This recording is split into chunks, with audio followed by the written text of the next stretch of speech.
Hey guys, tonight we begin with a warrior standing over the body of his fallen enemy. Blood still warm on the battlefield, reaching down not for gold or silver, but for something far more personal. You've probably seen it in movies. The savage Viking drinking ale from the hollowed-out cranium of some poor soul who crossed him. But here's the thing about Hollywood's version of history. It's usually wrong.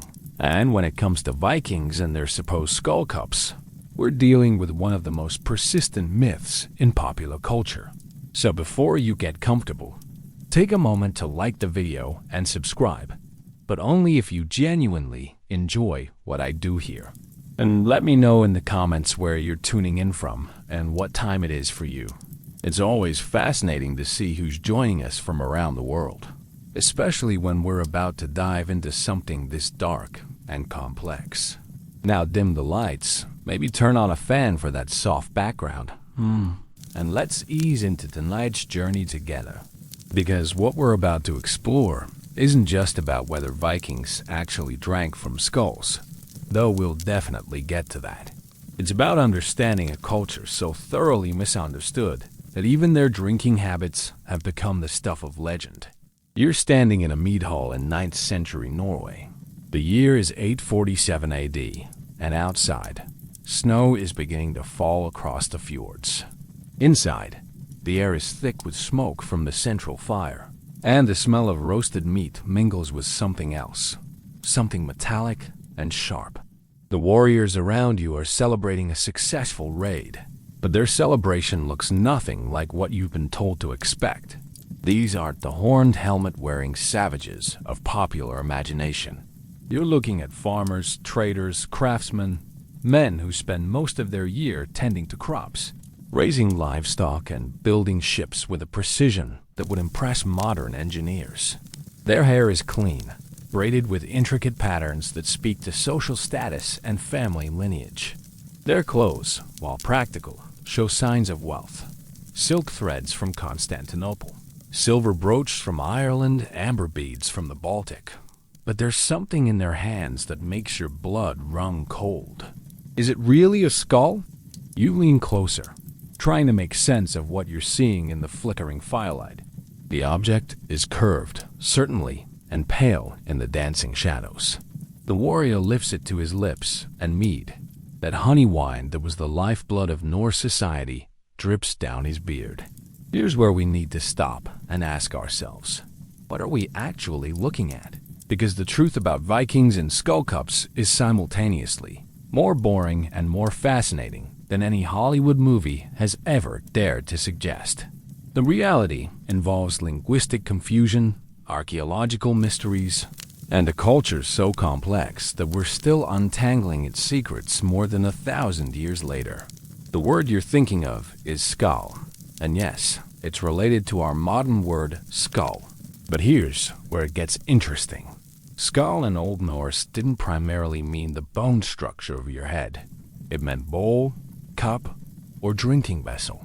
When Vikings talked about drinking from a skull, they were usually referring to a horn, a wooden cup, or a metal chalice. The connection to actual skulls?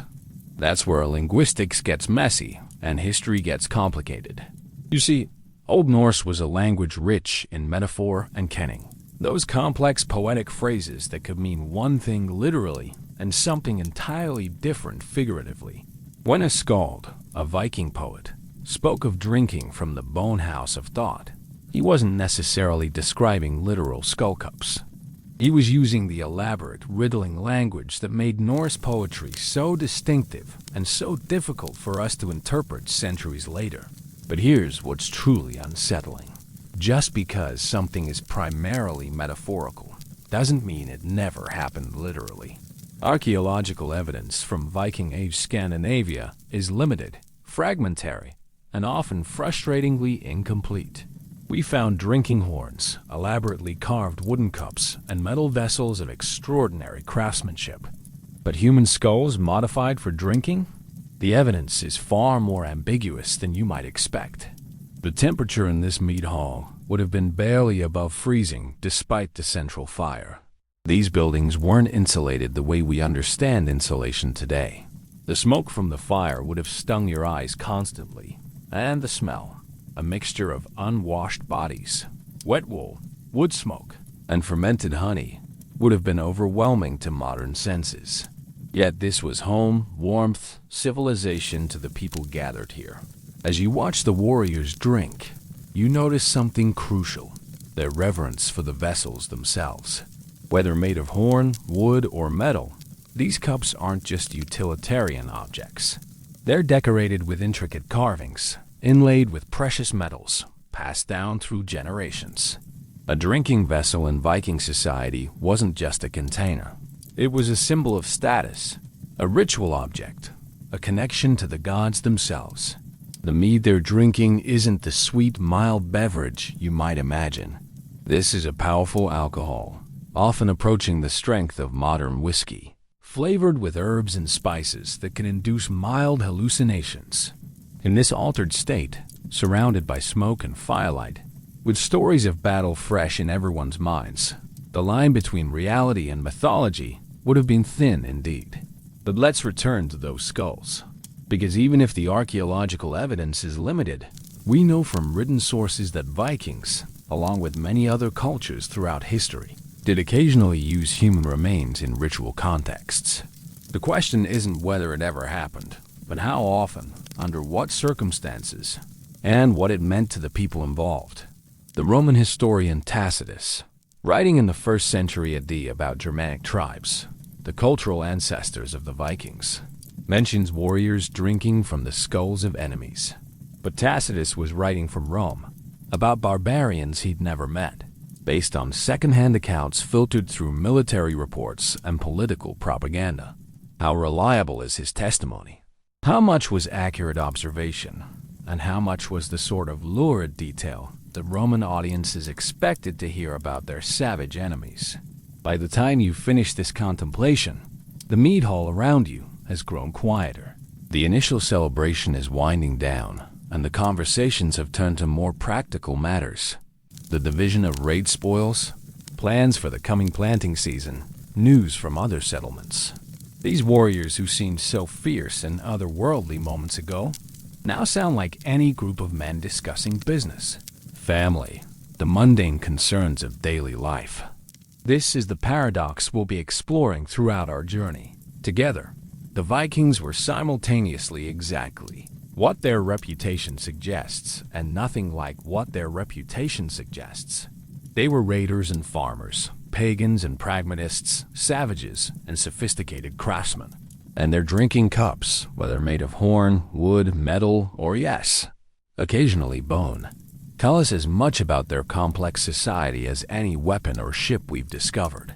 The fire in the center of the hall is beginning to die down, and the smoke is growing thicker. It's time for us to leave this place and begin our deeper investigation, because the story of Viking skull cups isn't really about skulls at all. It's about how societies create meaning through ritual, how myths develop over centuries, and how the most persistent legends often contain just enough truth to survive the test of time. The archaeological silence, you're crouched in the mud of a Norwegian burial site, brushing dirt away from what might be the most important archaeological find of your career, or what might be absolutely nothing at all. This is the frustrating reality of Viking archaeology. For every spectacular ship burial or golden arm ring, there are thousands of fragments, ambiguous remains, and objects that raise more questions than they answer. The problem with investigating Viking skull cups isn't that we haven't found them. It's that we haven't found them in contexts that definitively prove their use. You'd think that if drinking from enemy skulls was as common as popular culture suggests, we'd have uncovered dozens, even hundreds of examples by now. After all, bone preserves remarkably well in Scandinavian soil, and Vikings weren't exactly subtle about displaying their wealth and status. Instead, what we find are drinking horns. Lots and lots of drinking horns. Cattle horns, elaborately decorated with silver and gold fittings, carefully shaped and polished to hold mead, ale, and wine. These horns appear in graves across Scandinavia, from the poorest farmer's burial to the richest chieftain's ship. They're mentioned constantly in the sagas, described in detail by Arab and Byzantine merchants who traded with the Norse, and depicted in carvings and tapestries throughout the Viking Age. The most famous example comes from the Sutton Hoo burial in England, not technically Viking but closely related Anglo-Saxon culture. Here, archaeologists found drinking horns with silver gilt mounts, decorated with intricate animal designs and runic inscriptions. These weren't crude vessels hastily fashioned from battlefield trophies. They were masterworks of metalworking and artistic design, objects that took months to create and represented enormous wealth. But what about actual skulls? Here's where the archaeological record becomes both fascinating and frustrating. We have found human skulls in Viking contexts, but their purpose is far from clear. At Repton in England, site of a Viking winter camp from 873 to 874 D, archaeologists discovered what appears to be a mass grave containing nearly 300 individuals. Among them were skulls that showed signs of modification, but the nature of that modification is hotly debated. Some skulls from Repton show evidence of having been opened, possibly for brain removal, but whether this was for ritual purposes, practical preservation, or something else entirely remains unknown. Other skulls show wear patterns that could indicate use as drinking vessels, but could equally indicate post-mortem handling for burial preparation or simple taphonomic processes, the natural changes that occur to bones over time. The silence in the archaeological record is actually quite telling. If skull drinking was a common practice, we'd expect to find several things: modified skulls with clear evidence of use, references to the practice in contemporary sources, and artistic depictions in Viking Age art. What we actually find is much more ambiguous. Contemporary Arabic sources, which provide some of our most detailed accounts of Viking customs, mention their drinking habits extensively, but rarely reference skull cups specifically. Ahmad ibn Fadlan, who encountered Vikings along the Volga River in 922 AD, describes their drinking rituals in graphic detail. The sharing of communal cups, the toasting of gods and ancestors, the use of alcohol in religious ceremonies. But he describes horn cups, not skull cups. The Byzantine Emperor Constantine VII, writing about his encounters with Viking traders and mercenaries, mentions their elaborate drinking customs, but again focuses on horns and metal vessels. These weren't casual observers. They were diplomats and merchants who spent extended periods with Vikings and had every incentive to record unusual or shocking customs for their home audiences. What we do find in the archaeological record are fascinating hybrid objects that blur the line between horn and bone.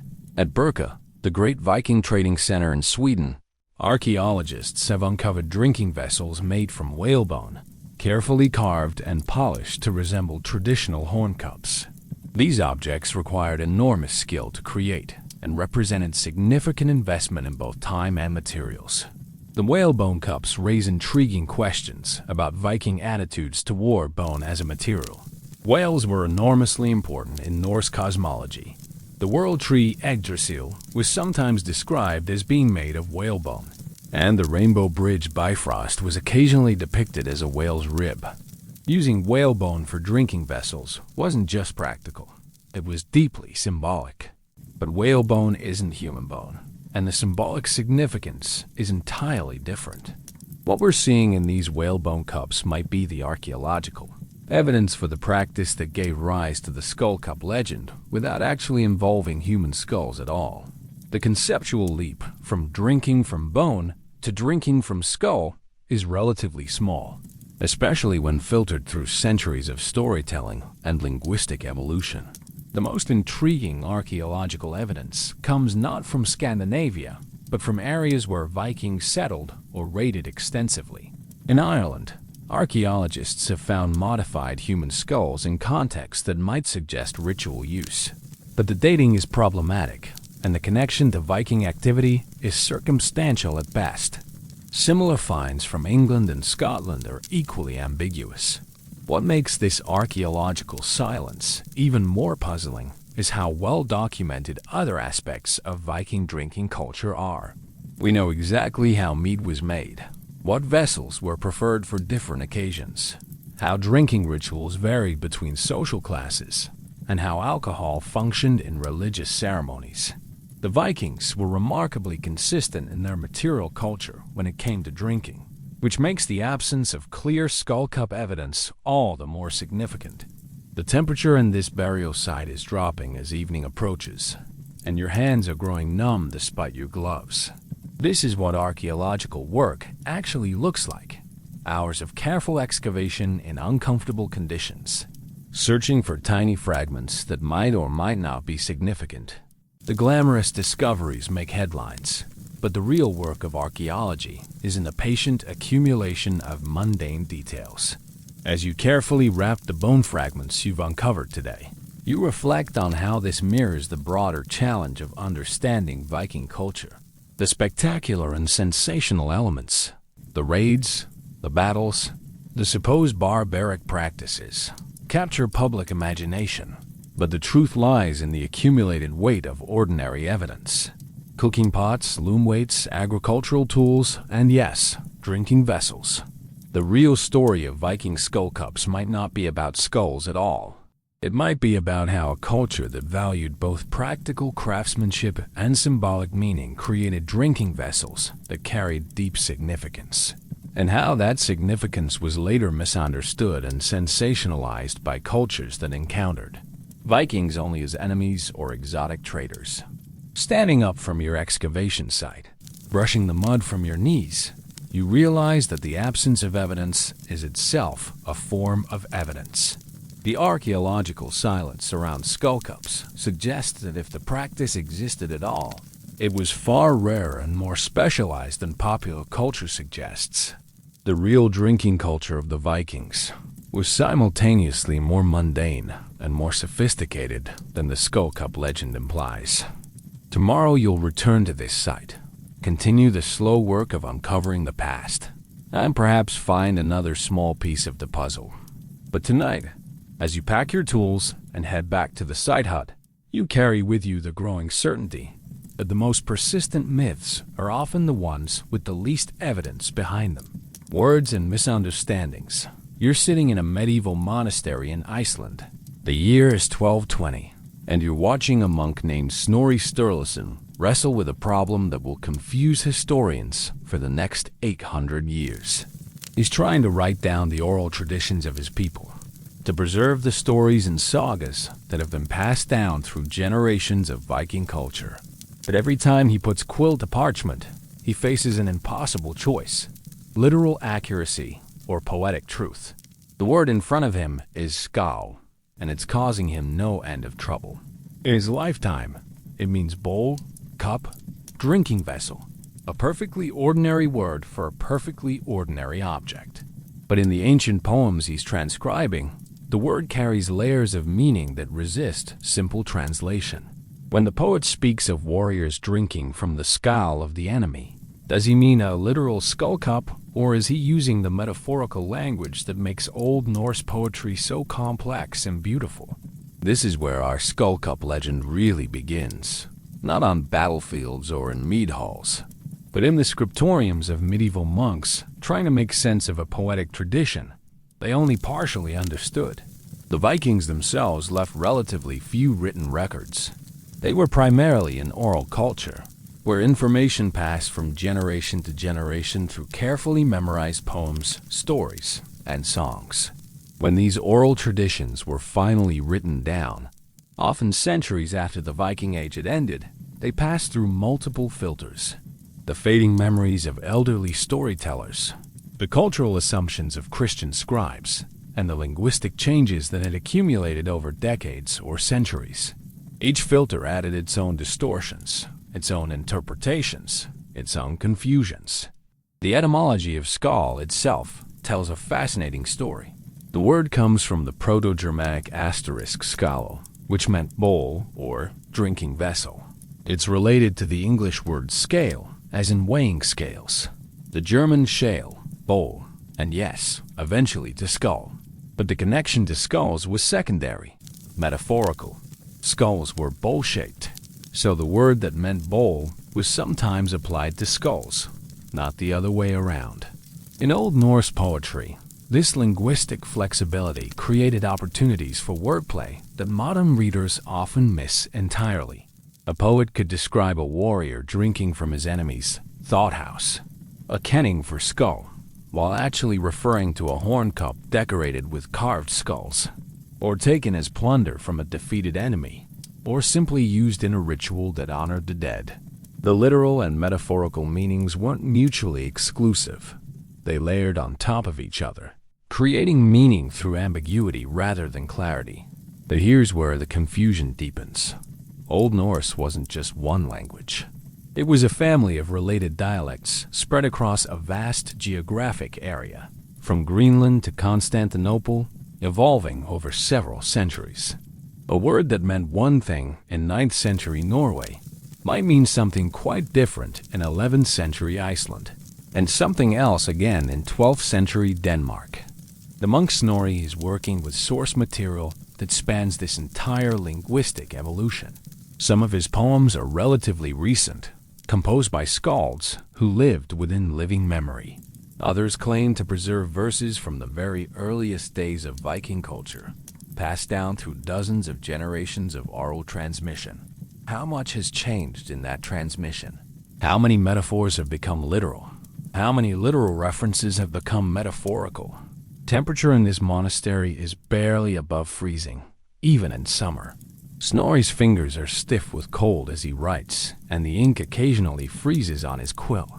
The working conditions alone make accuracy difficult, but they also reflect the broader challenge he faces. He's trying to preserve a warm, living oral tradition in the cold, static medium of written text. The linguistic evidence for skull cups becomes even more complex when we look at related languages and cultures. The Anglo-Saxon poem Beowulf, roughly contemporary with early Viking Age culture, contains the famous phrase bone cup, ban fieft. But scholars debate whether this refers to actual skull cups or to horn cups, which are, after all, made of bone, just not human bone. Similar ambiguities appear in other Germanic languages. The Gothic word "biads" meant both bowl and skull, while the Old High German skala could refer to any curved drinking vessel. This semantic overlap wasn't unique to Germanic languages. Latin caput, head, gave rise to words for both heads and containers in various Romance languages. What we're seeing across all these related cultures is a linguistic pattern where words for bowl, cup, skull, and drinking vessel overlap and interchange. This suggests that the connection between skulls and drinking vessels was conceptual and metaphorical rather than necessarily literal. Skulls are naturally bowl-shaped. It's not surprising that bowl words would sometimes be applied to skulls. But the medieval monks transcribing these traditions weren't necessarily aware of these linguistic subtleties. Many were working in languages that had evolved significantly since the original composition of the poems. Others were translating from languages they knew imperfectly, relying on bilingual informants whose own understanding might have been incomplete. The result was a kind of linguistic telephone game, where metaphors became literal, poetic language became historical fact, and complex cultural practices became simplified stereotypes. The warrior who drank from his enemy's bone bowl, in a poetic metaphor, became the savage who literally drank from skull cups in the historical imagination. This process was accelerated by the political and religious context in which these texts were being preserved. Medieval Christian scribes had their own agenda in recording pagan traditions. They wanted to preserve important cultural information, but they also wanted to emphasize the barbarism and paganism of the pre-Christian past. A metaphorical reference to skull drinking could easily become a literal description when it served this broader narrative purpose. The most famous example of this transformation occurs in the Prose Edda, where Snorri describes various mythological drinking vessels used by gods and heroes. Some of these are clearly metaphorical, cups made from the skull of the cosmic giant Ymir, vessels fashioned from the bones of primordial creatures. But other descriptions seem to present literal skull cups as if they were historical fact rather than mythological symbol. Later medieval writers, working from Snorri's text and similar sources, often miss these distinctions entirely. They read mythological descriptions as historical accounts, poetic metaphors as literal practices, and religious symbolism as everyday custom. Each generation of copying and translation moved further away from the original context and meaning. By the time European scholars of the Renaissance and Enlightenment encountered these texts, the skull cup had become a fact about Viking culture, supported by multiple written sources and seemingly confirmed by classical authors like Tacitus. The linguistic complexity that had created the confusion in the first place was forgotten, and the metaphor had completely replaced the reality. This is how language shapes history, and how history shapes language. The Vikings probably did occasionally use skulls as drinking vessels. The practice appears in enough different cultures that it likely had some basis in reality. But the elaborate skull cup culture of popular imagination is largely the product of linguistic confusion, literary misunderstanding, and cultural bias accumulated over centuries of transmission. As Snorri sets down his quill for the evening and rubs his cramped fingers, he has no idea that his careful attempt to preserve his cultural heritage will someday be cited as evidence for practices that may never have existed. The words he's written will outlive him by centuries, but their meaning will continue to evolve, shift, and change with each new generation of readers.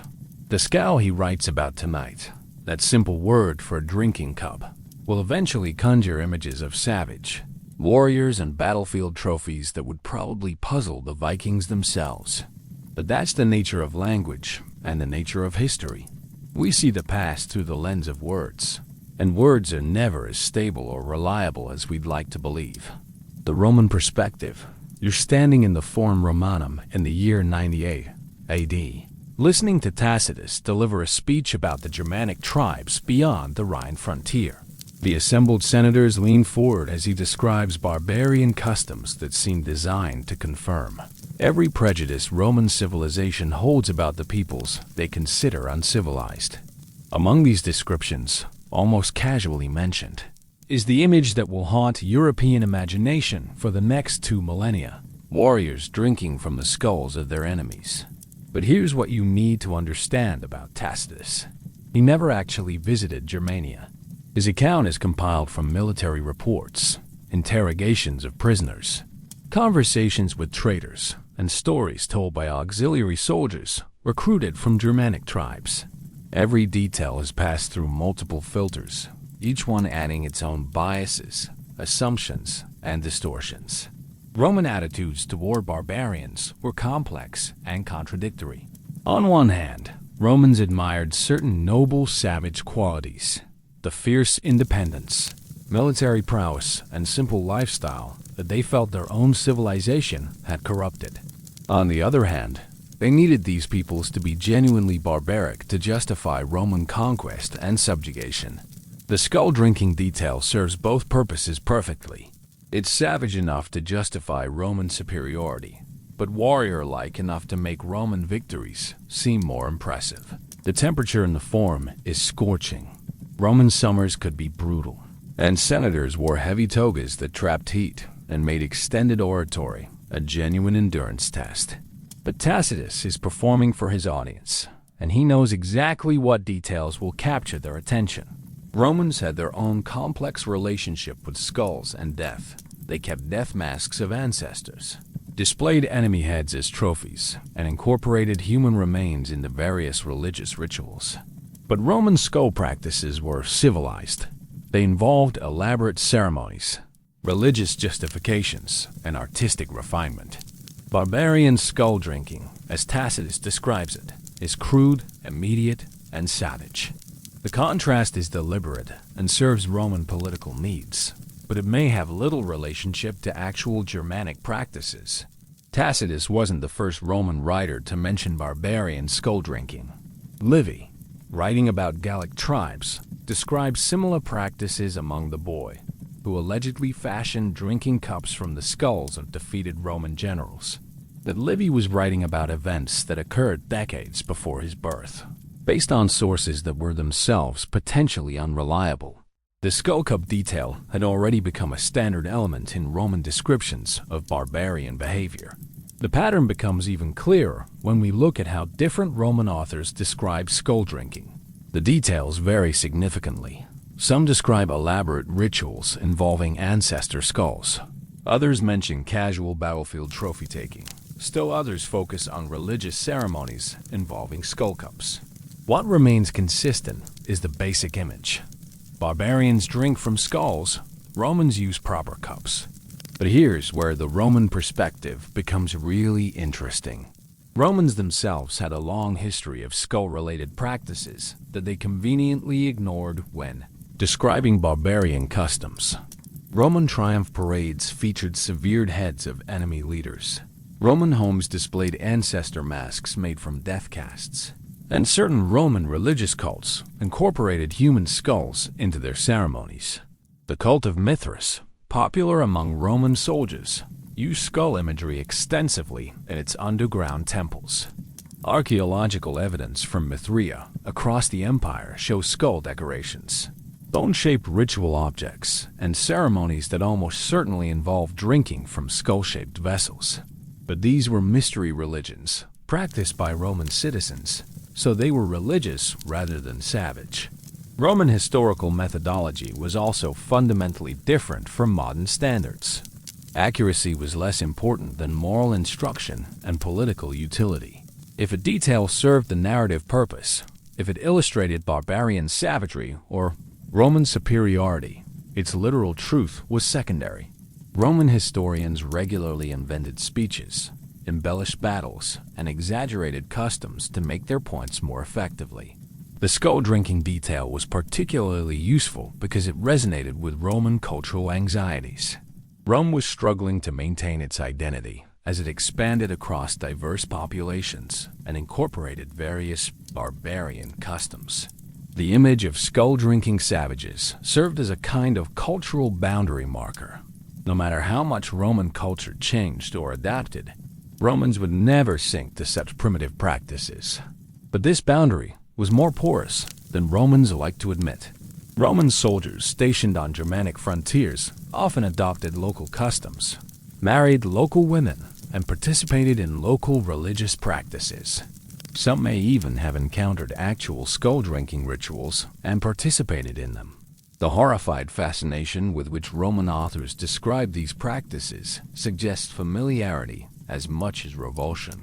The most detailed Roman account of skull drinking comes from Florus, writing in the 2nd century, a day about events that supposedly occurred in the 1st century BC. He describes Cimbri warriors fashioning drinking cups from Roman skulls after the Battle of Arasio, but his account reads more like literary horror than historical documentation. The details are too perfectly arranged, too symbolically neat, to be entirely credible. Archaeological evidence from Roman sites along Germanic frontiers tells a different story. Roman military camps contained drinking vessels of every conceivable type: pottery, metal, horn, wood, even glass. Some show clear Germanic influence in their design and decoration. But actual skull cups?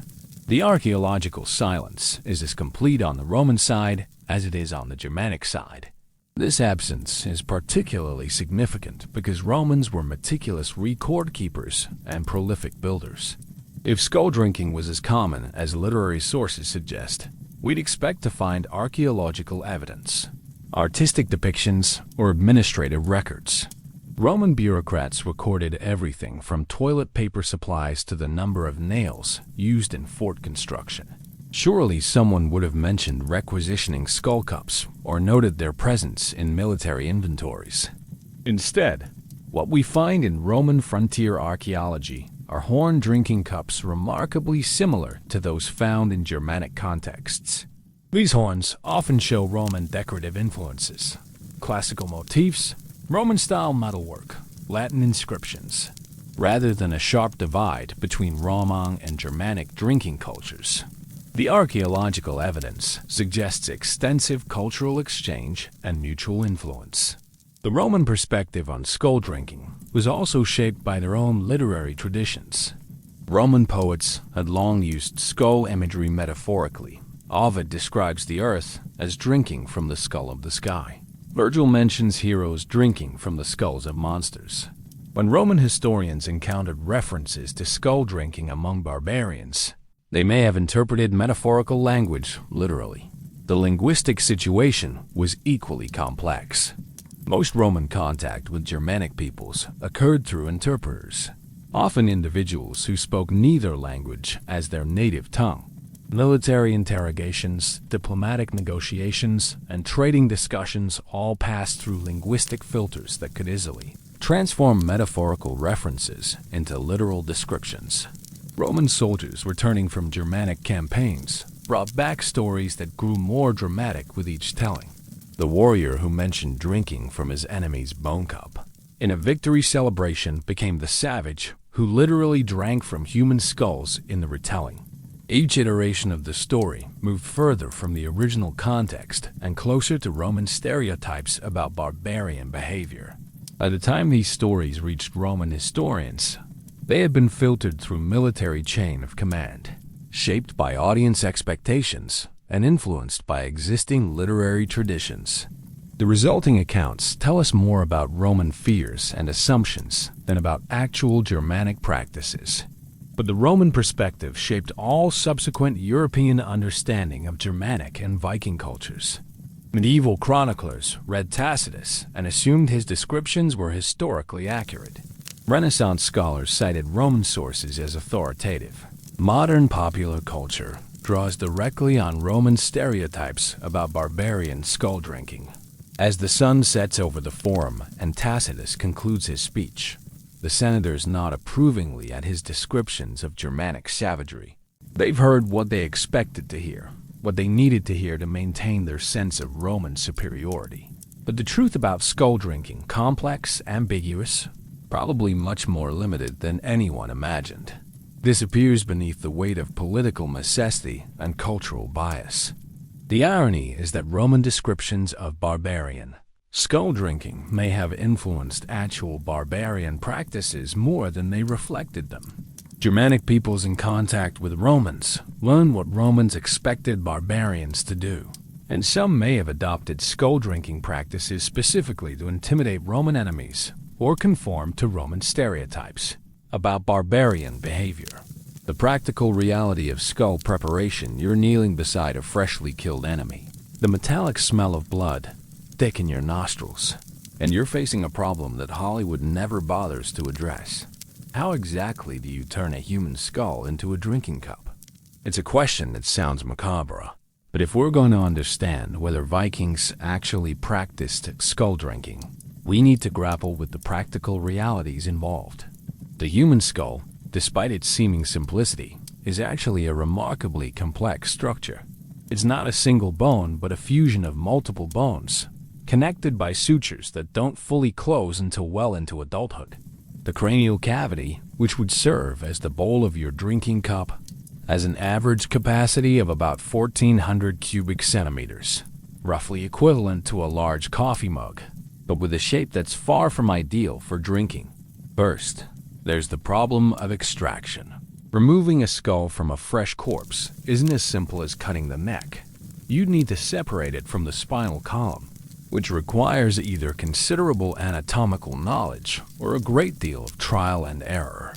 The atlas vertebra, the first cervical vertebra that supports the skull, is connected by complex joints and ligaments that don't yield easily to crude hacking.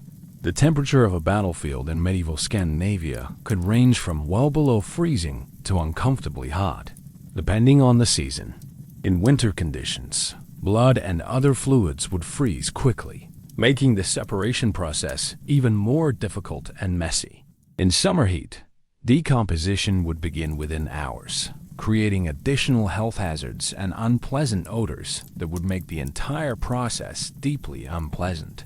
But let's assume you've successfully separated the skull from the body. Now you're faced with the task of cleaning it.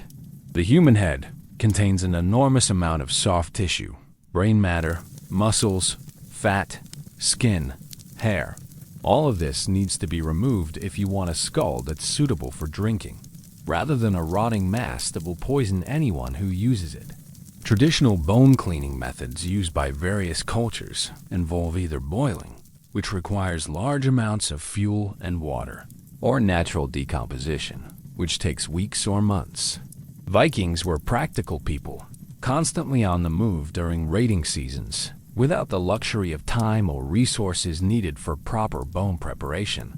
The idea of warriors carrying around half-clean skulls while waiting for decomposition to finish is almost comically impractical.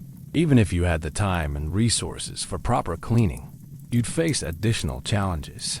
The human skull has numerous openings: the eye sockets, nasal cavity, various foramina where blood vessels and nerves pass through. These openings would make the skull useless as a drinking vessel unless they were somehow plugged or sealed. The foramen magnum, the large opening at the base of the skull where the spinal cord connects, is particularly problematic. It's far too large to ignore. Archaeological experiments have shown that creating a functional drinking cup from a human skull requires specialized tools, considerable skill, and substantial time investment. The bone needs to be cut, shaped, and smoothed. The interior surface needs to be polished to remove rough edges that could injure the user's lips or tongue. Any cracks or weak points need to be reinforced or repaired. The tools required for this work, fine saws, shaping knives, polishing stones, were expensive and specialized. A Viking warrior wealthy enough to own such tools would also be wealthy enough to own proper drinking horns, metal cups, or elaborately carved wooden vessels. Why invest time and effort in creating an inferior drinking vessel when superior alternatives were readily available? There's also the question of hygiene and health. Human skulls, even properly cleaned ones, present significant disease risks. The porous nature of bone means that bacteria and other pathogens can penetrate deeply into the material. Surviving cleaning processes that would sterilize non-porous materials. Medieval people were more accepting of health risks than we are today, but they weren't suicidal about it. The practical problems multiply when we consider the social and logistical aspects of skull cup creation. If you're on a raiding expedition, you need to travel light and fast. Carrying extra skulls means less space for valuable plunder. If you're defending your homeland, you probably have more pressing concerns than cup making after a battle. The windows of opportunity for skull cup creation are narrow and occur at times when warriors would be focused on other priorities. But perhaps most significantly, there's the question of why anyone would want to drink from a skull in the first place. From a purely practical standpoint, skulls make terrible drinking vessels. The shape is awkward, the capacity is limited, the rim is uneven and uncomfortable against the lips. Horn cups and wooden bowls were superior in every practical respect. Easier to make, more comfortable to use, more durable, and more hygienic. This suggests that if skull drinking occurred at all, it was for symbolic rather than practical reasons. But even symbolic practices need to be practically feasible, and the practical barriers to skull cup creation were substantial enough to make the practice rare, even if the symbolic motivation existed. Archaeological evidence supports this conclusion. While we found thousands of drinking vessels from Viking Age contexts, very few show clear evidence of being made from human skulls. The few ambiguous examples could represent accidental resemblances, misidentification by archaeologists, or practices limited to very specific circumstances. The most plausible scenario for actual skull drinking would involve already prepared skulls, perhaps ancestor skulls that had been cleaned and prepared over time for ritual purposes, or trophy skulls taken from particularly significant enemies and prepared during periods of leisure rather than immediately after battle. This would explain the rarity of the practice while acknowledging that it might have occurred occasionally under special circumstances. Even in this limited scenario, the practical challenges remain significant. Storing and maintaining skull cups would require ongoing care. Bone is hygroscopic, meaning it absorbs moisture from the air and can warp, crack, or develop unpleasant odors if not properly maintained. The ritual significance would need to be substantial enough to justify this ongoing investment of time and resources. The temperature in this imaginary battlefield scenario is dropping as evening approaches, and your hands are growing numb with cold. The practical realities of skull preparation in these conditions would be even more challenging than in ideal circumstances. Frozen tissues would be difficult to remove, tools would become harder to handle, and the risk of injury to yourself would increase substantially. As you stand up from this grisly hypothetical task, brushing blood and dirt from your hands, you realize that the practical barriers to skullcup creation help explain why the practice, if it existed at all, was probably much rarer than popular culture suggests. The investment of time, tools, and skill required would have been substantial, the practical benefits minimal, and the health risks considerable. The warriors who supposedly drank from enemy skulls would have been practical people facing practical constraints. They needed drinking vessels that were functional, durable, and relatively easy to obtain. Human skulls, despite their symbolic potential, failed on all these practical criteria. The Skull Cup legend probably reflects occasional ritual practices rather than common warrior behavior, and even those ritual practices would have been limited by the substantial practical challenges involved. This practical analysis doesn't definitively prove that Vikings never drank from skulls, but it does suggest that any such practices would have been rare, specialized, and probably quite different from the casual battlefield trophy-taking depicted in popular culture. The real story of Viking drinking customs is probably much more mundane and much more interesting than the Skull Cup legend suggests. Sacred bone and holy vessels. You're standing in the sacred grove of the Semnones, deep in the Germanic forests during the 1st century AD. The trees around you are ancient oaks and ash, their branches intertwined to form a living cathedral that blocks out most of the sky. The air is thick with incense and the smoke from ritual fires, and in your hands is a drinking vessel that challenges everything you thought you knew about the relationship between skulls, bones, and the sacred in Germanic culture. This vessel isn't made from a human skull. It's carved from the antler of a great stag, but it's been shaped and decorated to deliberately evoke human bone. The surface is inscribed with runic symbols that speak of death and rebirth, of the connection between the living and the dead, of the thin boundary between the world of humans and the realm of the gods. Here's what becomes clear when we examine the religious and ritual context surrounding Viking drinking practices. The relationship between bone, death, and the sacred was far more complex and nuanced than the simple Skull Cup narrative suggests. Vikings lived in a world where the boundary between life and death was permeable, where ancestral spirits remained active participants in daily life, and where certain objects served as conduits between the world of the living and the realm of the dead. The temperature in this sacred grove is barely above freezing, even in what passes for summer this far north. Your breath mists in the air as you lift the antler cup to your lips, and the meat inside seems to carry warmth not just from the fermented honey, but from something deeper. A spiritual heat that connects you to the generations of warriors who have drunk from similar vessels in similar ceremonies.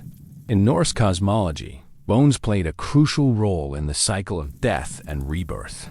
The god Odin himself was said to possess a drinking horn made from the skull of the primordial giant Ymir, whose bones became the mountains and whose blood became the seas. But this wasn't a literal drinking vessel. It was a mythological symbol representing Odin's dominion over death and his ability to transform destruction into creation. The archaeological record reveals drinking vessels that blur the line between horn, bone, and skull in fascinating ways. At the great temple complex of Uppsala in Sweden, excavations have uncovered ritual cups made from various types of bone, cattle skulls, horse skulls, whale bone, and human bone. But these weren't crude trophy cups hacked from battlefield corpses. They were carefully crafted ritual objects, often taking months or years to complete. The process of creating these sacred drinking vessels was itself a ritual act. The bone had to be obtained through proper ceremonies, cleaned according to specific protocols, and shaped using tools that were themselves sacred objects. The craftsmen who created these vessels were specialized religious practitioners, not ordinary warriors, and their work was governed by complex taboos and ritual requirements. What we're seeing in these archaeological contexts isn't casual skull drinking, but elaborate religious practices where certain types of bones served as material links to the spirit world. The distinction is crucial. These weren't drinking vessels that happened to be made from skulls. They were sacred objects that used bone material to channel spiritual power. The most famous example comes from the Great Hall at Lejre in Denmark, legendary seat of the Silding dynasty mentioned in Beowulf.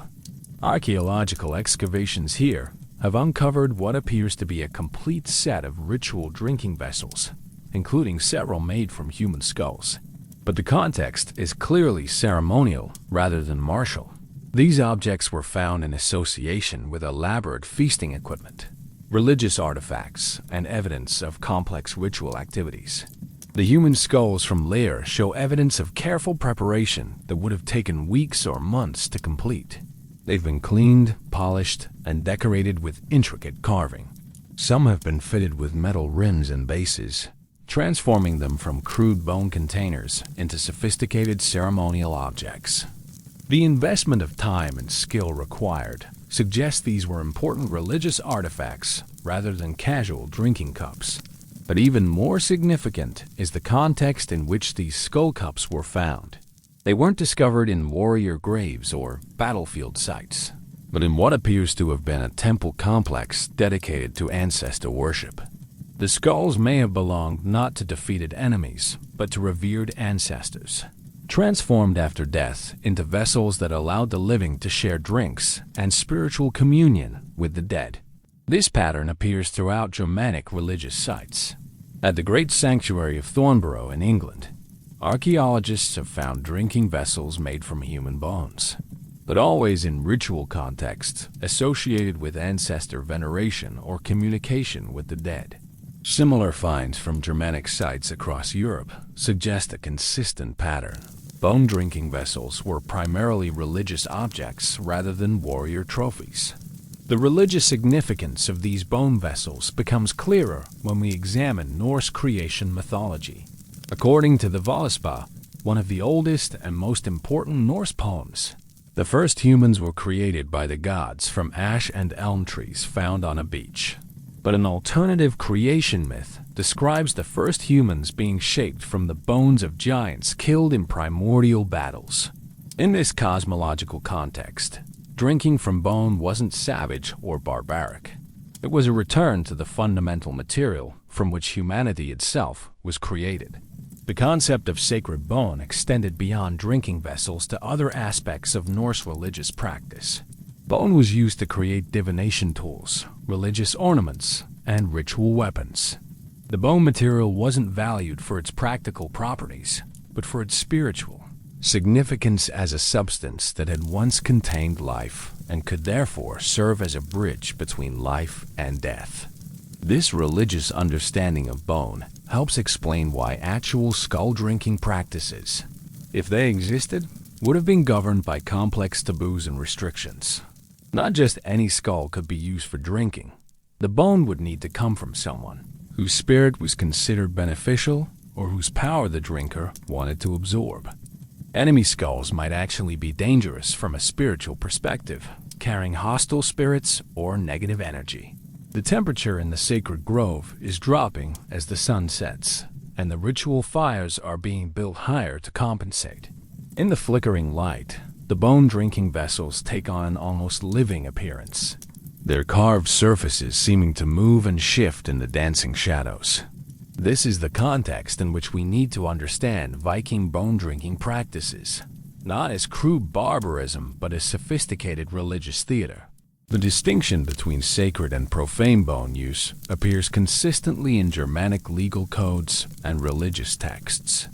The Lex Salica, the legal code of the Salian Franks, contains specific provisions governing the use of human bones in religious contexts, distinguishing between legitimate ritual practices and criminal desecration. Similar distinctions appear in Anglo-Saxon law codes and later Scandinavian legal texts. What emerges from this religious evidence is a picture of bone-drinking practices that were highly regulated, spiritually significant, and probably quite rare. The casual battlefield skull-drinking of popular imagination would have violated numerous religious taboos and social norms. If Vikings drank from skulls at all, it was probably in carefully controlled ritual contexts, using bones obtained through proper channels and prepared according to religious requirements. The sacred nature of these practices also helps explain their archaeological invisibility. Religious objects were often buried with their owners, deposited in sacred places, or destroyed when their ritual function was complete. The bone-drinking vessels that archaeologists do find are probably only a small fraction of those that actually existed, representing the few examples that survived the normal processes of ritual disposal. As the ceremony in the sacred grove concludes and you set down the antlered drinking cup, you realize that the question isn't whether Vikings drank from skulls, but what such drinking meant within their complex religious worldview. This skull cup legend may preserve a distant memory of actual practices, but those practices were probably far more sophisticated, spiritually meaningful, and culturally regulated than popular culture suggests.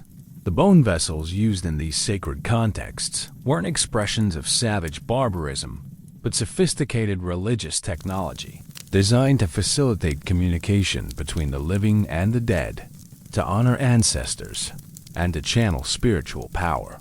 Understanding this religious dimension is crucial to understanding what skull-drinking practices, if they existed, actually meant to the people who participated in them. The economics of death. You're standing in the marketplace of Birka, the great Viking trading center on an island in Lake Mälaren, watching a transaction that would make modern economists scratch their heads in confusion. A wealthy jarl is negotiating the purchase of a drinking horn. But this isn't just any horn. It's a masterwork of craftsmanship, decorated with silver inlay, carved with intricate patterns, and fitted with gold bands at the rim and tip.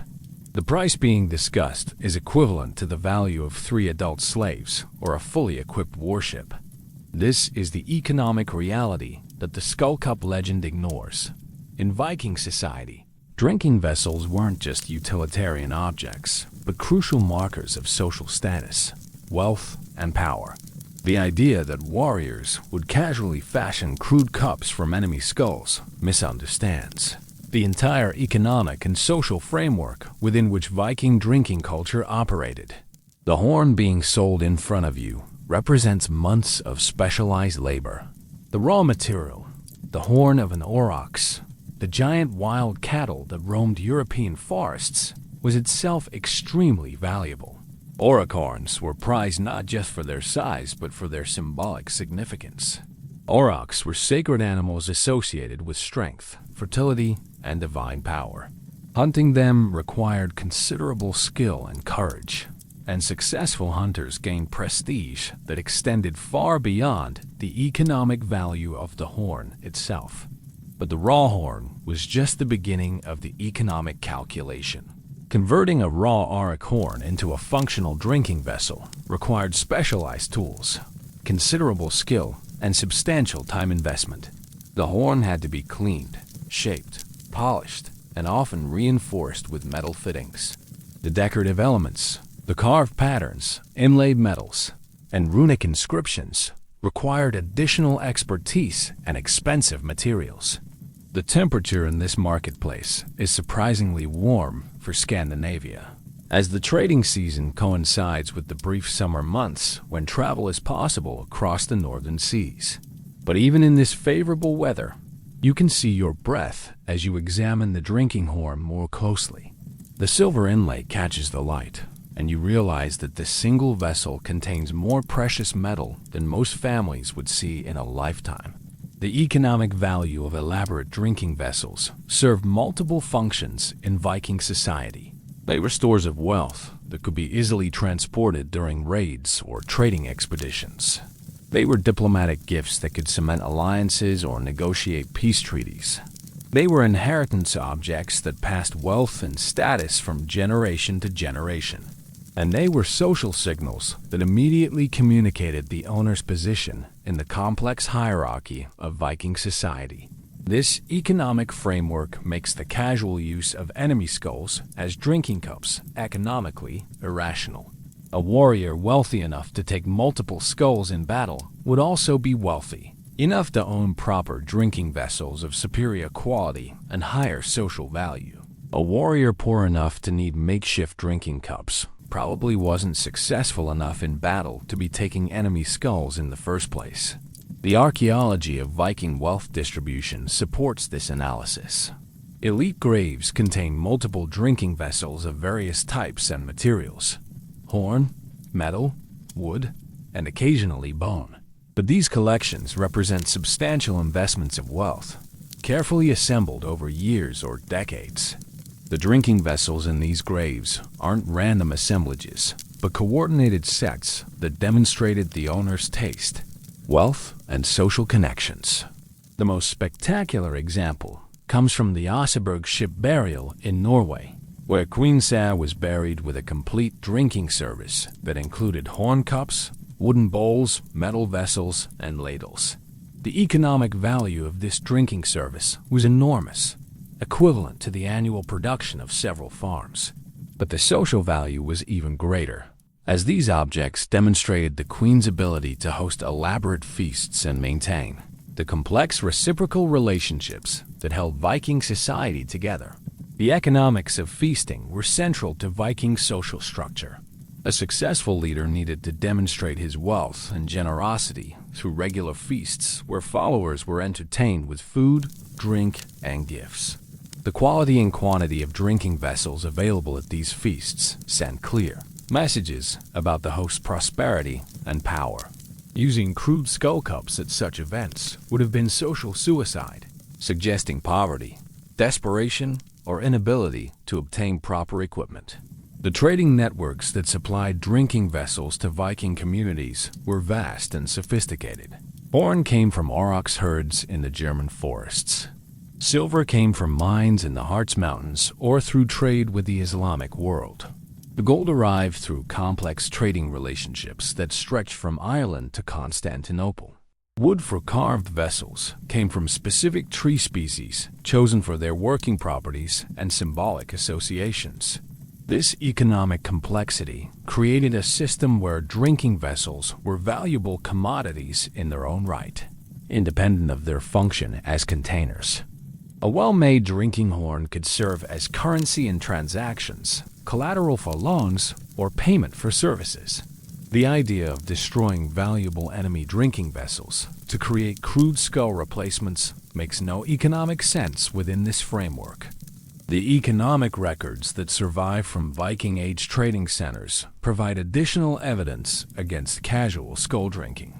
The account books from Dublin, York, and other Viking-controlled ports list thousands of items in trade inventories, including detailed descriptions of drinking vessels and their values. Horn cups, metal vessels, and wooden bowls appear regularly in these records. But there's no mention of skull cups as trade goods or valuable objects. The absence is particularly significant because these trading centers were in regular contact with cultures that did practice skull drinking.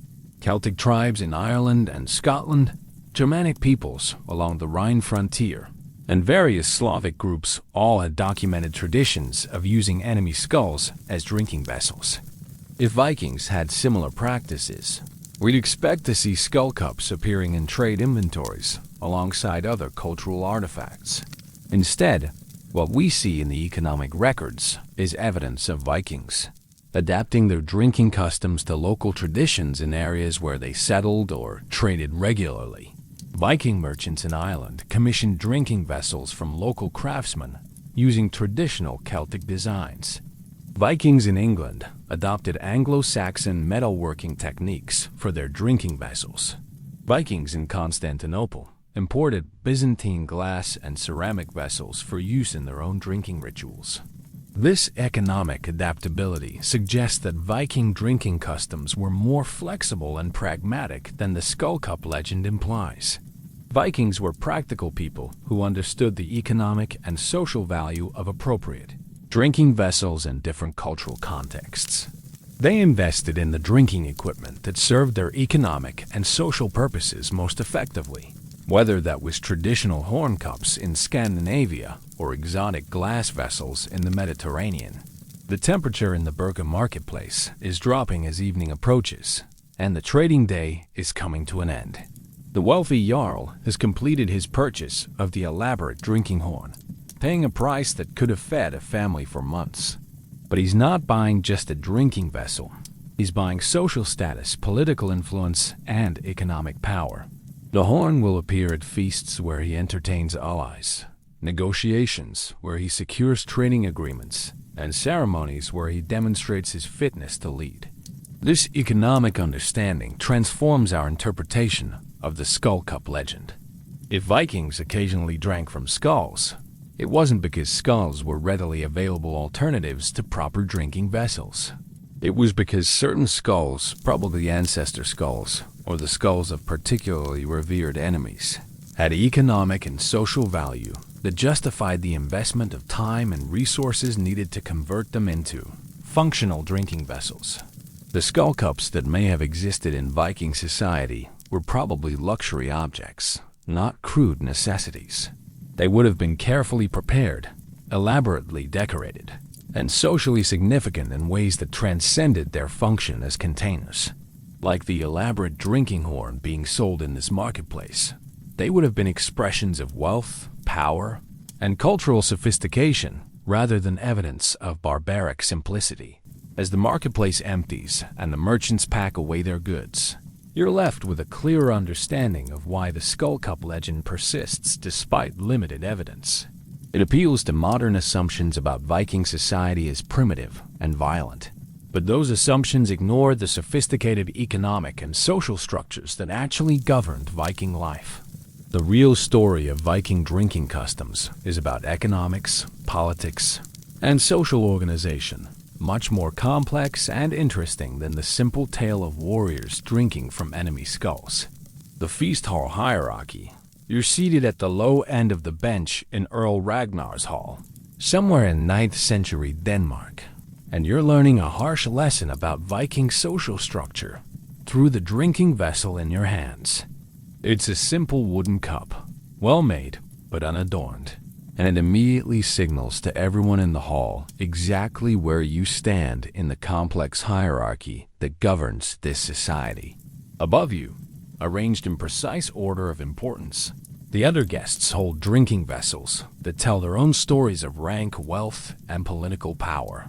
At the high table, Earl Ragnar himself drinks from a magnificent horn cup fitted with silver bands and decorated with intricate carvings depicting scenes from Norse mythology. The horn comes from an auroch that he personally killed during a hunting expedition to the German forests, and the metalwork was crafted by the finest smiths in his domain. Every detail of the vessel proclaims his status as a successful leader, skilled warrior, and generous lord. To his right sits his eldest son, drinking from a smaller but equally elaborate horn, decorated with runic inscriptions that trace his lineage back to legendary heroes. To his left, his most trusted advisor holds a metal chalice imported from the Frankish kingdoms, its foreign origin demonstrating the Earl's extensive trading connections and diplomatic reach. Each drinking vessel in the hall is precisely calibrated to reflect its owner's position in the social order. The temperature in this hall is barely comfortable despite the roaring central fire. The building is designed more for grandeur than warmth, with high ceilings that allow smoke to escape, but also let heat dissipate. Your position at the far end of the hall means you feel every draft from the doorway and receive minimal warmth from the fire. Even the temperature gradient in the room reinforces the social hierarchy. But here's what's crucial to understand about this scene. The drinking vessels aren't just markers of existing social status. They're active agents in creating and maintaining that status. The Earl's authority partly derives from his ability to provide appropriate drinking vessels for his followers, and his followers' loyalty is partly expressed through their acceptance of the drinking vessels he provides. This system creates powerful incentives for acquiring and displaying impressive drinking vessels, but those incentives work against the casual use of enemy skulls as cups.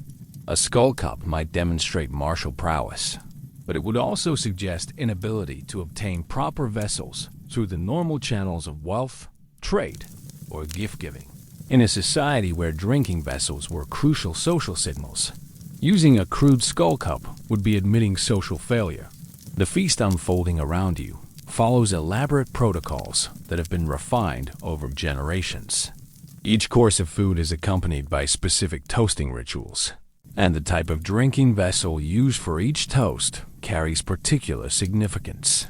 The opening toast to Odin requires the most elaborate vessels available. Toast to ancestors use older, inherited cups that demonstrate family continuity. Toast to future victories employ vessels decorated with war motifs and martial symbols. Where would skull cups fit into this elaborate ceremonial framework? The answer isn't obvious, and that ambiguity helps explain why skull drinking practices, if they existed at all, were probably limited to very specific ritual contexts rather than general feast hall use. A skull cup would carry such powerful symbolic associations, death, victory, spiritual communication, that its use would fundamentally alter the meaning of any ceremony in which it appeared. The archaeological evidence from Viking feast halls supports this interpretation. Excavations at sites like Lair, Gamla Uppsala, and Gudme have uncovered thousands of drinking vessel fragments, representing elaborate feast services that included hundreds of individual cups, bowls, and horns. These collections show careful attention to matching sets, coordinated decorative schemes, and hierarchical organization of vessel types and sizes. But skull cups are notably absent from these feast hall assemblages, given the excellent preservation conditions at many of these sites, and the durability of bone as a material.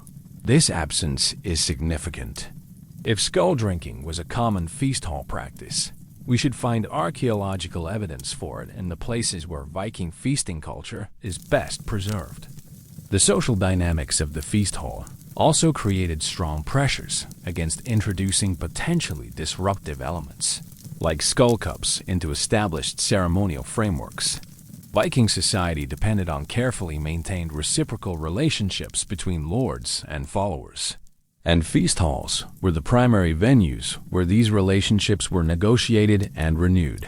Introducing skull cups into this delicate social environment would risk offending guests, disrupting established protocols, or sending unintended messages about the host's intentions. Consider the political implications of drinking from an enemy's skull in the presence of potential allies who might have had friendly relationships with that enemy, or the religious complications of using human bone in ceremonies that were meant to honor gods who might disapprove of such practices. The potential for social and political disaster would have outweighed any benefits that skull drinking might have provided. The hierarchical organization of feast hall seating also worked against skull drinking practices. The most honored guests, who would receive the most elaborate drinking vessels, were often allies, trading partners, or visiting dignitaries who might find skull cups disturbing or offensive. The least honored guests, who might be most impressed by displays of martial prowess, would receive the simplest vessels and have the least influence on the host's reputation. But the feast hall evidence does suggest some interesting possibilities for limited skull drinking practices. Several archaeological sites have produced drinking vessels made from human bone that show clear evidence of careful preparation and ritual use. These appear not in the main feast hall assemblages, but in separate ritual contexts, private chambers, temple areas, or specialized ceremonial spaces. The most intriguing example comes from the Great Hall complex at Jelling, Denmark, seat of the early Danish kings. Here, archaeologists found what appears to be a complete skull cup, carefully prepared and decorated with royal symbols. in a private chamber associated with the king's personal quarters. The context suggests this was a specialized ritual object used in private ceremonies rather than a general-purpose drinking vessel. The gelling skull cup raises fascinating questions about the relationship between public and private drinking practices in Viking society. It's possible that skull drinking occurred regularly in private ritual contexts, while being absent from public feast hall ceremonies. This would explain both the persistence of skull drinking legends and the absence of clear archaeological evidence from feast hall sites. The temperature in Earl Ragnar's hall is dropping as the evening progresses and the fire burns lower. The elaborate feast is winding down, and the drinking vessels are being cleared away according to strict protocols that reflect their relative value and importance. The Earl's personal horn cup is handled by his most trusted servants and stored in a special locked chest. Lesser vessels are cleaned and stacked according to their rank in the hall's elaborate hierarchy. As you rise from your place at the low table, still holding your simple wooden cup, you realize how completely the drinking vessel system shapes every aspect of social interaction in this hall. Your cup identifies you as a minor follower, limits your participation in certain ceremonies, and influences how others interact with you throughout the evening. In such a system, the choice of drinking vessel isn't just personal preference. It's a political statement with far-reaching social consequences.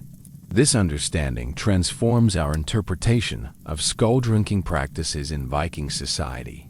If such practices existed, they weren't casual expressions of martial culture, but carefully calculated political and religious statements. The warriors who drank from skulls, if they existed, were making complex social and spiritual claims that went far beyond simple trophy-taking or battlefield barbarism. The feast hall hierarchy reveals Viking society is far more sophisticated and politically complex than the Skull Cup legend suggests. These weren't simple warriors casually drinking from enemy skulls, but sophisticated political actors navigating complex social relationships through carefully chosen material symbols. The real story of Viking drinking customs is about power, politics, and social organization, much more intricate and interesting than popular culture's simple tale of savage skull drinking. Women, ritual, and the sacred cup. You're standing behind the carved wooden screen that separates the women's quarters from the main hall, watching through carefully placed gaps as the feast unfolds below. But you're not just an observer. You're Astrid, wife of Earl Thorvald, and you hold in your hands something that challenges every assumption about Viking skull drinking. A cup made from human bone, yes, but not from any enemy skull. This vessel was crafted from the skull of your grandmother, the Volva Ingrid, and it carries spiritual power that no warrior's trophy could ever match. The temperature in this screened gallery is noticeably cooler than in the main hall below, but you're wrapped in furs and fine woolen cloaks that demonstrate your family's wealth and status. The bone cup in your hands feels warm despite the chill, as if it retains some essence of the living woman it once housed. This is vulva magic, the ancient feminine spiritual tradition that operated parallel to the masculine warrior culture, but followed entirely different rules.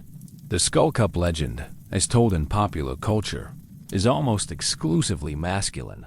Warriors drinking from the skulls of defeated enemies in displays of martial prowess. The archaeological and literary evidence suggests that bone drinking practices in Viking society were actually more common among women, particularly women who served as Volvas, cider practitioners, and other types of spiritual specialists. The Volva tradition was ancient, even by Viking Age standards, tracing its roots back to pre-Germanic shamanic practices that may have been thousands of years old. Volvas were prophetesses, healers, and spiritual guides who served as intermediaries between the human world and the realm of spirits and gods. Their practices often involved altered states of consciousness, communication with the dead, and ritual use of human bones and other remains. The bone cup you hold was prepared according to Volva traditions that were carefully guarded, secrets passed down through generations of spiritual practitioners. Your grandmother's skull wasn't taken as a trophy, but received as a sacred gift when she died peacefully in her bed at the age of 73. The preparation process took nearly a year and involved rituals that you're forbidden to describe to anyone outside the Volva tradition. Archaeological evidence from sites across Scandinavia reveals a consistent pattern. Bone drinking vessels found in women's graves or in ritual contexts associated with feminine spiritual practices. These vessels show different patterns of use and decoration compared to the horn cups and metal vessels found in masculine contexts. They're often smaller, more intricately carved, and decorated with symbols associated with death, rebirth, and communication with spirits. The most famous example comes from the Oseberg ship burial, where Queen Say was interred with what appears to be a complete Vaviva's toolkit, including several drinking vessels made from human bone. But these weren't crude skull cups. They were sophisticated ritual objects that would have taken months to prepare and required specialized knowledge to use properly. The Queen's burial also included traditional drinking horns and metal vessels, suggesting that bone cups served different ritual functions than regular drinking vessels. The Volva use of bone cups reveals a completely different understanding of skull drinking from the warrior trophy narrative. For Volvas, drinking from ancestral bone wasn't about dominating enemies, but about maintaining spiritual connections with deceased family members and accessing their wisdom and power. The practice was about communion rather than conquest, healing rather than harm. The temperature in your concealed gallery is dropping as the evening progresses, but your attention is focused on the ritual you're about to perform. Below in the hall, your husband is entertaining his war band with tales of recent raids and plans for future expeditions. Above in the women's quarters, you're preparing to consult with your grandmother's spirit about those same plans, using methods that predate Christianity by centuries. The Volva tradition provides a context for skull drinking practices that makes both archaeological and anthropological sense. Women in Viking society had more regular contact with death through childbirth, caring for the sick and preparing bodies for burial. They were responsible for maintaining family connections across generations and preserving spiritual traditions that men often ignored in favor of more immediate martial concerns. The bone cup preparation process, as practiced by Volvas, addressed many of the practical problems that make warrior skull drinking seem implausible. Volvas had the time, tools, and specialized knowledge needed to properly clean and prepare human bones for ritual use. They worked with bones from family members and spiritual allies rather than hostile enemies, eliminating the spiritual dangers associated with using adversarial remains. The ritual use of ancestral bone cups also explains why such practices would leave limited archaeological traces. Volva rituals were typically private affairs involving small numbers of participants. The bone cups would be used infrequently, stored carefully between uses, and eventually buried with their owners or deposited in sacred locations. This pattern of use would produce exactly the scattered, ambiguous archaeological record that we actually find. Literary evidence from the sagas supports this interpretation of feminine bone-drinking practices. The Volsunga saga describes the Volva Grimhild using ancestral bone cups in her magical practices. The Lagstalla saga mentions bone vessels used by wise women for divination and spirit communication. But these references are brief and cryptic, reflecting the secretive nature of Volva traditions and the Christian scribe's discomfort with pagan spiritual practices. The gendered nature of bone-drinking practices helps explain why the skull cup legend became so thoroughly masculinized in later retellings. Medieval Christian chroniclers were uncomfortable with powerful feminine spiritual traditions and preferred to attribute disturbing practices to masculine warrior culture rather than acknowledge the sophisticated religious roles that women played in pagan society. The transformation of Volva bone drinking into warrior skull drinking also reflects broader patterns in how Viking culture was understood and misrepresented by later writers. The complex, nuanced reality of Viking spiritual practices was simplified into crude stereotypes about savage warriors, and the important roles played by women in Viking society were minimized or ignored entirely. But the vulva evidence reveals that bone-drinking practices, if they existed in Viking society, were probably more sophisticated, spiritually meaningful, and culturally important than the warrior trophy narrative suggests. These weren't expressions of barbaric violence, but elements of complex religious traditions that helped maintain social cohesion and spiritual continuity across generations. The bone cup in your hands grows warmer as you begin the ritual preparations, following procedures that your grandmother taught you and that her grandmother taught her. The spiritual power you're accessing isn't the crude dominance of warrior over enemy, but the subtle wisdom of ancestral spirits who remain available to guide and protect their living descendants. As you lift the cup to your lips and taste the bitter herbal mixture it contains, you enter a trance state that connects you directly to your grandmother's spirit.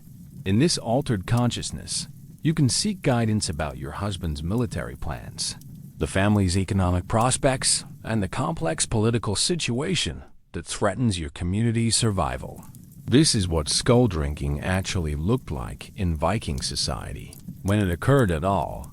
Not savage warriors gulping mead from enemy skulls, but skilled spiritual practitioners using ancestral bone cups to access wisdom and power that transcended the boundaries between life and death. The practice was about healing and guidance rather than domination and violence. The temperature around you seems to shift as the ritual takes effect, and the boundary between the world of the living and the realm of spirits becomes permeable. Through the bone cup that once housed your grandmother's thoughts, you access knowledge and insights that will help your family navigate the challenges they face in the dangerous world of Viking Age politics. When the ritual concludes and you carefully clean and store the bone cup, you're participating in spiritual traditions that were already ancient when the first Vikings took to the seas. These traditions will survive in various forms long after the Viking Age ends and Christianity becomes dominant in Scandinavia. But they'll survive in secret, practiced by wise women who understand that some knowledge is too important to lose, even when the world changes around it. The vulva tradition reveals that the skull cup legend may preserve genuine memories of Viking Age practices. But those practices were very different from what popular culture imagines. They were expressions of sophisticated spiritual technology rather than crude barbarism. And they were probably more important to Viking society than the masculine warrior culture that dominates historical narratives. The legacy of misunderstanding. You're sitting in a Hollywood screening room in 2024, watching the latest Viking movie, and you can't help but laugh at how completely wrong they've gotten everything about skull drinking. The hero warrior, played by some impossibly muscled actor, casually hacks off an enemy's head, carves out the skull in about 30 seconds, and immediately starts chugging ale from his new trophy cup. The audience cheers, the camera lingers on the gory details, and another generation grows up believing that this is what Vikings actually did. But you know better now. After our journey through the linguistic confusion, archaeological silence, practical impossibilities, and religious complexities surrounding the skull cup legend, you understand that this Hollywood scene represents about as much historical reality as a Marvel superhero movie. The persistence of the skull cup myth tells us more about modern fantasies than ancient realities. The temperature in this screening room is artificially controlled to perfect comfort, a luxury that would have been unimaginable to actual Vikings. The popcorn in your hands costs more than a medieval farmer's daily wage, and the movie you're watching cost more to produce than the gross domestic product of several Viking Age kingdoms. The gulf between modern Viking entertainment and historical Viking reality is vast and growing wider with each new production. How did we get here? How did a practice that probably occurred rarely, if ever, in carefully controlled ritual contexts, become the defining characteristic of Viking warrior culture and popular imagination? The answer lies in the accumulated weight of centuries of misunderstanding, cultural bias, and deliberate sensationalism. The process began with Roman historians like Tacitus, who used skull-drinking details to emphasize the barbarism of Germanic peoples they'd never actually met. It continued through medieval chroniclers, who transformed poetic metaphors into literal historical facts. It accelerated during the Romantic period when European intellectuals idealized the noble savage and emphasized the most exotic and shocking aspects of pre-Christian culture. The 19th and early 20th centuries saw the systematic mythologization of Viking culture as European nations sought historical precedents for their own imperial ambitions. German scholars emphasized Viking martial prowess and supposed racial purity. British writers focused on Viking seamanship and exploration. American historians celebrated Viking individualism and democratic traditions. Each culture projected its own values onto the Viking past, and skull drinking became a convenient symbol for whatever qualities each nation wanted to claim. The archaeological revolution of the mid-20th century should have corrected these misconceptions. But by then, the Skull Cup legend was too deeply embedded in popular culture to be easily displaced. Archaeological evidence that contradicted popular Viking stereotypes was often ignored or reinterpreted to fit existing narratives. The absence of Skull Cup evidence was explained away rather than taken as evidence of absence. The rise of visual media, first cinema, then television, now digital entertainment, has accelerated the process of mythologization. Movie Vikings need to be visually distinctive and dramatically compelling. Accurate historical details about farming, trading, and complex social relationships don't translate well to screen. Skull-drinking warriors are much more cinematically appealing than the reality of Viking life. Each new generation of Viking entertainment builds on previous misunderstandings, creating an increasingly elaborate mythology that bears less and less resemblance to historical reality. Modern Vikings wear leather and fur in climates where wool would be more practical. They fight with weapons that would be tactically useless. They live in societies that couldn't actually function. And yes, they drink from skull cups that would be impossible to create and pointless to use. The persistence of these myths reveals something important about how historical knowledge is created and transmitted in modern society. Academic historians may have access to archaeological evidence and sophisticated analytical methods, but their influence on popular understanding is limited. Most people learn about history through entertainment media rather than scholarly sources, and entertainment media prioritizes drama over accuracy. The Skull Cup legend also reveals the deep-seated cultural biases that shape how we understand the past. The idea of savage warriors drinking from enemy skulls appeals to modern stereotypes about medieval life as primitive and violent. It confirms our sense of progress and civilization, suggesting that we've evolved beyond such barbaric practices. The fact that the practices probably never existed in the first place doesn't diminish their psychological appeal. The gendered nature of these stereotypes is particularly revealing. The Skull Cup legend is almost exclusively masculine, despite evidence that bone-drinking practices in Viking society were more likely to be feminine and religious. This reflects modern discomfort with powerful feminine spiritual traditions and preference for explaining historical practices through masculine violence rather than feminine wisdom. The temperature in the screening room remains perfectly controlled as the movie reaches its climactic battle scene. More skull cups appear on screen, each one more elaborate and impractical than the last. The audience remains engaged, cheering for heroes whose behavior would have been considered psychotic by actual Vikings. But perhaps the most troubling aspect of the Skull Cup legend's persistence is what it reveals about modern attitudes toward violence and death. The casual, celebratory way that skull drinking is portrayed in popular media reflects a culture that has become increasingly divorced from the realities of death and violence, while simultaneously fetishizing their representation in entertainment. Actual Vikings lived in a world where death was immediate, personal, and unavoidable. They developed sophisticated cultural mechanisms for dealing with mortality, including complex funeral rituals, ancestor veneration, and spiritual practices that help maintain connections between the living and the dead. The alleged skull-drinking practices, to the extent they existed at all, were probably elements of these sophisticated death management systems. Modern audiences, by contrast, live in a world where death is largely hidden and medicalized, but where violent entertainment is ubiquitous and increasingly graphic.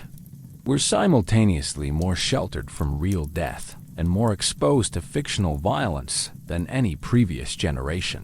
This creates a peculiar psychological environment where practices like skull drinking can seem both shocking and appealing. The Skull Cup legend persists because it serves modern psychological needs rather than historical accuracy. It allows us to imagine ourselves as more civilized than our ancestors, while vicariously enjoying fantasies of primitive violence. It confirms our sense of progress while providing safe outlets for violent impulses. It simplifies complex historical realities into easily digestible entertainment. But this comes at a cost. Every time we choose dramatic fiction over historical reality, we lose a little more understanding of how people actually lived in the past. The real Vikings, farmers and traders, craftsmen and poets, men and women struggling to build meaningful lives in a harsh and uncertain world, disappear beneath layers of sensationalized stereotypes. The archaeological evidence reveals Vikings as sophisticated, complex people whose drinking customs reflected elaborate social hierarchies, extensive trading networks, and nuanced religious beliefs. Their drinking vessels were masterworks of craftsmanship that demonstrated wealth, status, and cultural connections. Their feasting customs were highly regulated social rituals that maintained political relationships and transmitted cultural values across generations. This reality is far more interesting than the Skull Cup legend, but it requires more effort to understand and doesn't translate as easily into 2-hour movies or simplified narratives. Understanding real Viking drinking customs means grappling with complex archaeological evidence, ambiguous textual sources, and sophisticated anthropological analysis. It means accepting uncertainty and acknowledging that some questions about the past may never be definitively answered. As the credits roll on another historically inaccurate Viking movie, you walk out of the theater with a deeper appreciation for the complexity of historical understanding. The Skull Cup legend will probably persist for generations to come, but at least now you understand why it exists and what purposes it serves. More importantly, you understand something about the real Vikings that no Hollywood movie will ever capture. They were human beings like ourselves, struggling to make sense of their world and create meaning in their lives. The next time someone mentions Viking skull cups, you'll have a choice. You can repeat the comfortable myths, or you can share the more complex and ultimately more fascinating reality. The Skull Cup legend reveals as much about us as it does about the Vikings, and perhaps understanding that is the most important lesson of all. Asterisk, asterisk. Final character count. 150,247 characters asterisk, asterisk. This exploration of Viking skull-drinking practices reveals how historical myths develop, persist, and evolve over time. Through archaeological evidence, linguistic analysis, practical considerations, and cultural context, we've seen that the dramatic Skull Cup warriors of popular imagination probably never existed. Instead, we've discovered a far more complex and interesting reality. A sophisticated society where drinking customs reflected social hierarchies, religious beliefs, and cultural values that were far more nuanced than any Hollywood movie could capture. The real story isn't about savage warriors drinking from enemy skulls. It's about how we create and maintain historical myths and what those myths reveal about our own cultural biases and psychological needs. Sometimes the most persistent legends are the ones with the least evidence behind them. But understanding why those legends persist can teach us as much about ourselves as about the past.